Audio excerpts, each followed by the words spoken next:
Section 6, Porsche and Motorsport, a winning tradition. Porsche's legacy is inextricably linked to motorsport. From the very beginning, the company has used racing as a proving ground for its technologies. This commitment has resulted in an illustrious racing pedigree. The 24 Hours of Le Mans has been a particularly happy hunting ground for Porsche. The German manufacturer has amassed a record 19 overall victories at Le Mans. But Porsche's motorsport success extends far beyond Le Mans.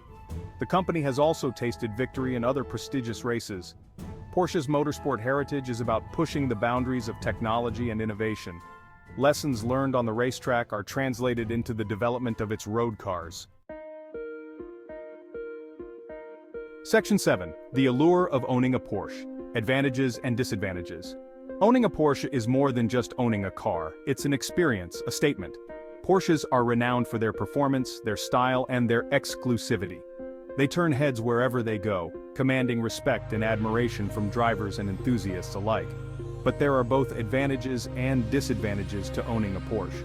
On the plus side, Porsches offer exhilarating performance, with powerful engines, sharp handling, and a visceral driving experience that few other cars can match. They are also renowned for their build quality, their reliability, and their high resale value. However, this level of performance and exclusivity comes at a price. Porsches are expensive to buy, expensive to maintain, and often impractical for everyday use. Their sporty nature can make them less comfortable for long journeys, and their limited cargo space can be a drawback for some buyers.